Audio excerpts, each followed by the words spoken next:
At some point I was in the hospital and I was doing what I was telling you guys to do, to imagine and envision your end goal, your higher goal, not just your goal. And usually when you start imagining your future, that's when you actually realize your higher goal. I was lying down and I started crying a lot. And the reason I started crying was I imagined, the imagination, the envisionment was so intense that I felt it. And I do this in general, but that particular day it was more. So what was my higher goal? I imagined, first of all, I was a billionaire.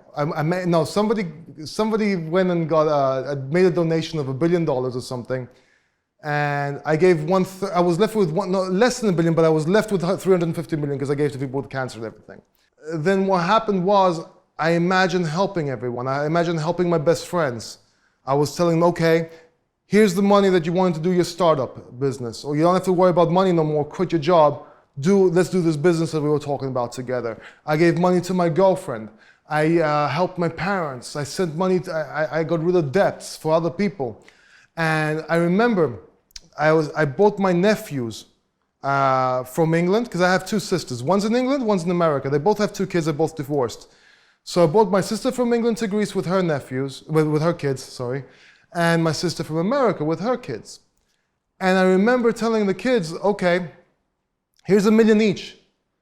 When this runs out, you have a choice.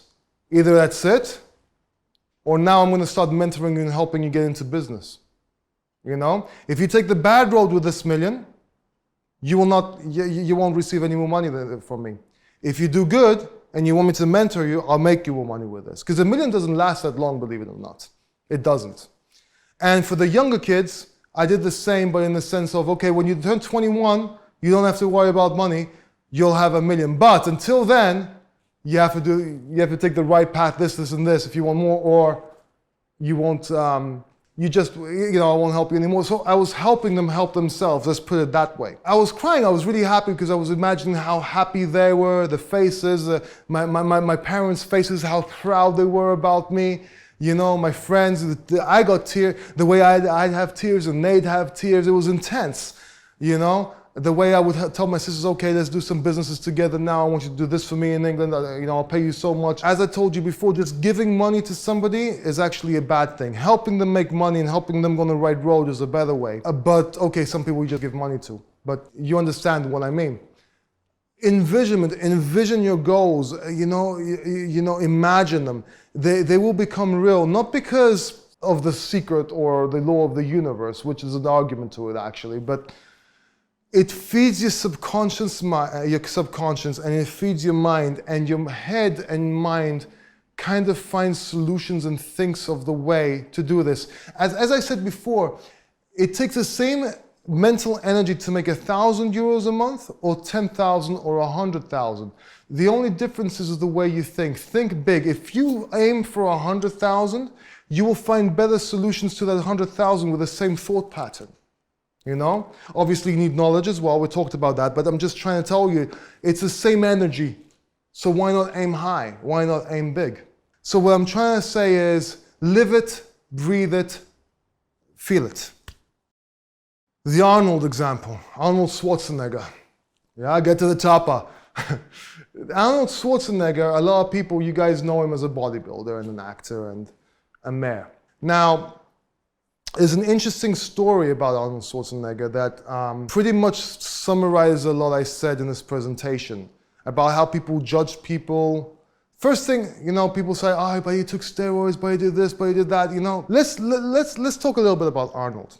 So Arnold was nothing in a small country in Austria.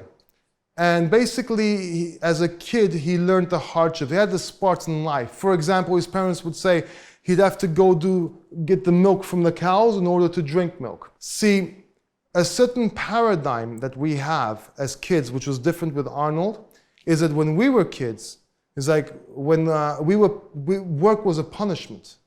You didn't do what? You didn't do this? Go do your homework. Go clean your room. Do something bad. You're grounded. Go clean your room. Do this. It would teach us to hate work. It would teach us not to like work because it would be not a reward, but a punishment. See, Arnold Schwarzenegger he was trained differently. He was trained as, and you want to drink, your food is your reward. You put in the work and your food is your reward. So that's a very big difference between his mentality. Now, as he was growing up, he had this mentality and he said everything he made was repetition. Do it again and again. So he said he wanted to become a bodybuilder. And not just any bodybuilder, he wanted to become Mr. Olympia. He did, I think, 7 times. He became Mr. Olympia. He became huge, a phenomenon, #1 in the world. Yes? It didn't end there. He said, I want to go to America. Yeah? He went to America on a boat without knowing anything, and he went to America. Yeah? And then he said he wants to become an actor, and not just any actor. You know, he wanted to become a big actor. Yeah? They used to tell him, you will never make it. Your accent. You have that stupid accent. Change your name. No one will remember Arnold Schwarzenegger. You know what I mean? What do?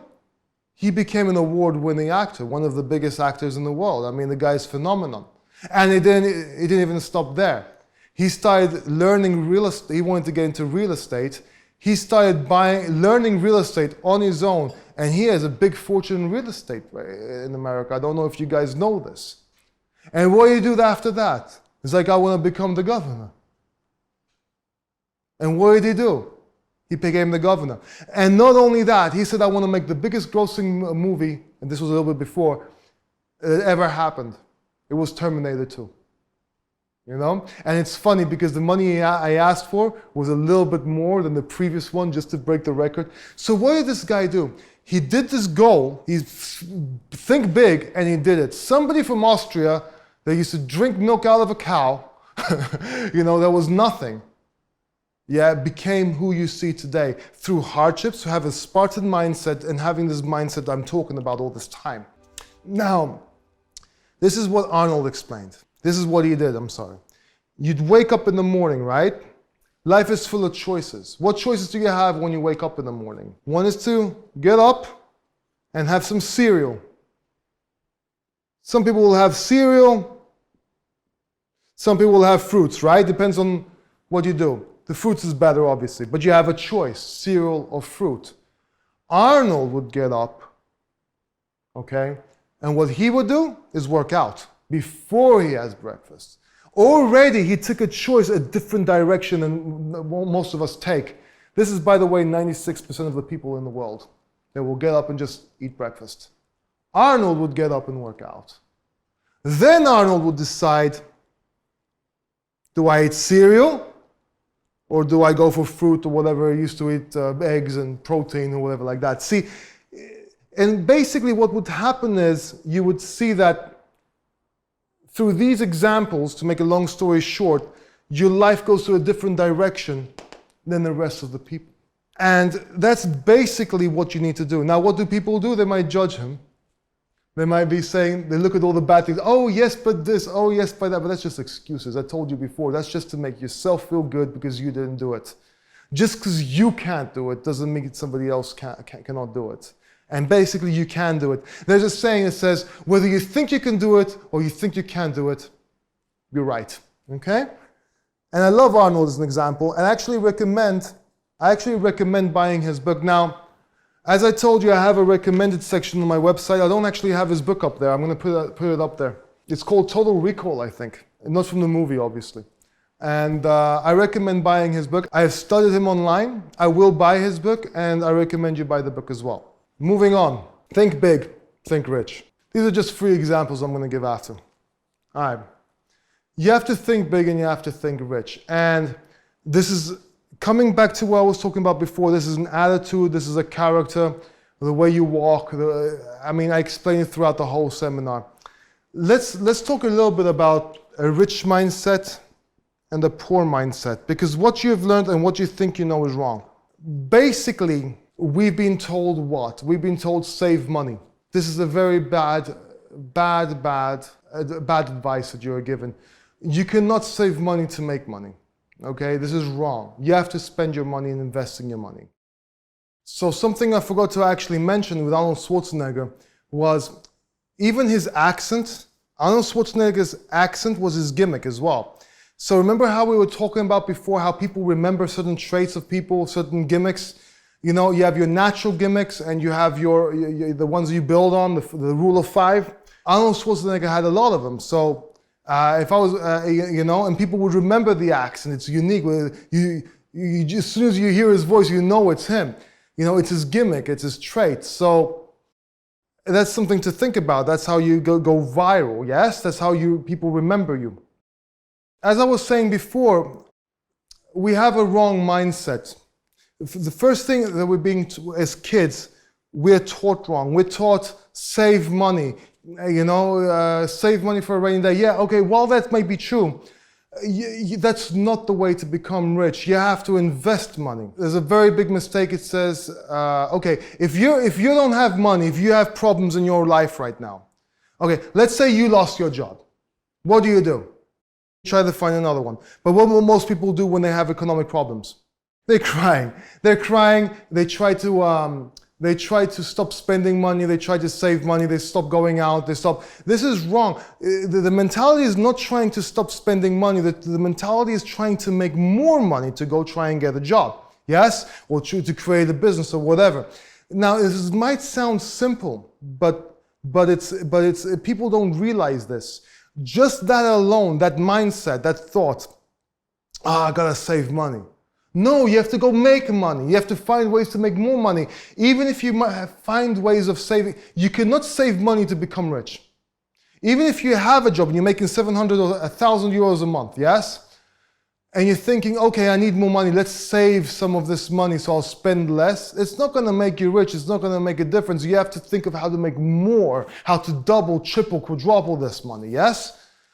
And simple enough as it sounds, it's an extremely important thing. Now let me explain to you the different mindset that the rich people have, the poor people have. Okay, it's poor, middle class, if it still exists, yeah, and rich or wealthy. Anytime there's a crisis or problem or whatever, or taxes or anything, it's always the middle class and the poor class that get bombarded. It's never the rich. They're protected. That's how the way system works. Like it or not, you know, accept it. Either become rich or suffer. Okay, you have to get, you know, there's no use complaining. There's no politicians that are going to help you. There's no political system that's going to help you. You know, anything that happens, this will always be like that. Accept it. If you don't like it, either become rich or shut the fuck up and stop complaining about it. Okay? So basically, there's 3 mindsets. A poor person will spend his money on crap. He will spend money on small stuff because it's cheap, because it's a good deal. And if you go to their house, it's usually full of small stuff that's not needed. A pens here, little nice little €1 things from the flea market.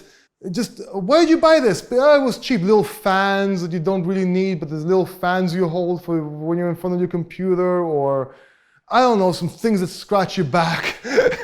You know, stupid crap that you don't need. And they just spend all their money there. And that's why they don't have any money.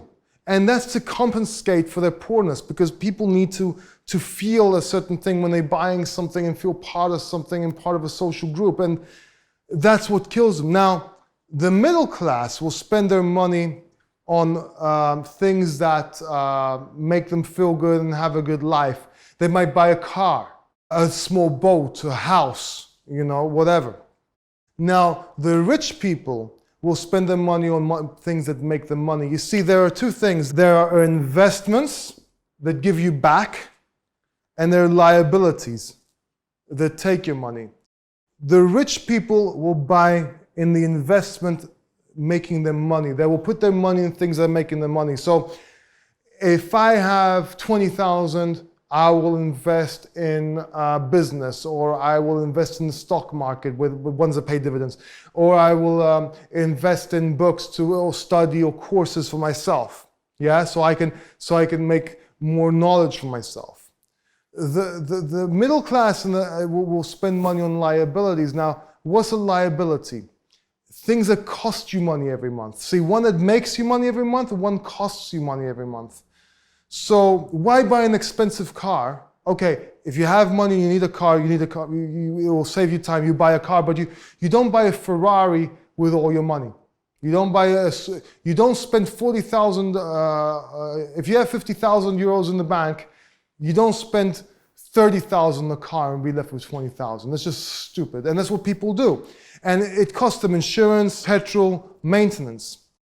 But a house is also a liability. Why the hell would you want to buy a house? This is very wrong. What does a house cost you? Do the math on what it would cost you to rent a house and what it would cost you to buy a house. If you buy a house, A, you're stuck in one place forever. You can't move. This means if your work moves, your job moves, you have to go to another country, you cannot, you're stuck with a house. Oh, I can sell it. No, you can't. Sometimes you just can't sell your house, believe me, especially if the economy falls. I've been trying to sell this house for 3 years. Well, since 2009, actually. You know what I mean? And it didn't sell. Okay, now I don't have to, but you get my point. You can't, then you have taxes on house. Then you have maintenance on your house. That costs money every month, okay? With a rent, if suddenly you don't have money to pay your rent, you just go get a smaller house, you know? It actually works out that your rent will be cheaper than buying a house if you buy a house on a loan especially. Oh, I'm just gonna get a loan and I'll give this money on my house on my loan instead of giving it to the rent guy. And then one day the house will be mine. Dude, get a loan, open a business. What are you doing? How much more money is that house can become, and how much, if you put down how much money you will spend for that house, by the time you get that investment back, that money could be used in a business will make you 10 times fold that money. So it's a very, rich people, believe it or not, don't own their houses. Okay, they're very rich, they own a few houses, I'm not saying no.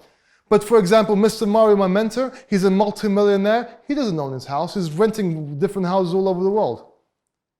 You know, I think RR has a main house, but he has houses all over, he rents houses as well. There's no point to buy one. Use that money for investing.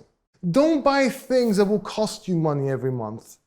Buy things that will make you money every month. Until you're at the point where you can now say, okay, I can buy a house. If you make 10 million, yeah, go ahead, buy a house. You know what I mean? Don't buy one for 5 or 6 million. Because again, you could be using that money to make more money. Yeah? Now, I'm not going to get into this so much because all of this is perfectly explained in a book called Rich Dad, Poor Dad by Robert Kiyosaki. And you can also get Why We Want You to Be Rich by Donald Trump and Robert Kiyosaki. If you go to my site, www.pauldemocracy.com, you'll see the link somewhere on the screen, hopefully. Or it will be in the description or somewhere. And under my book, you will see recommended. You will see all these books there, and it will talk about it. It's a really good read. If you don't want to buy it from me, go to a shop and buy it. I don't give a shit, but read that book. The reason I'm doing this is, what I don't want to do in my seminars and courses is just repeat what you've already read or something you can read in another book. That's what most people do out there. I'm trying to give uniqueness, basics, and elaborate on what I need to elaborate for you people. I don't see a reason why I should just copycat another book and do their presentation when they can do it much better than me because it's theirs.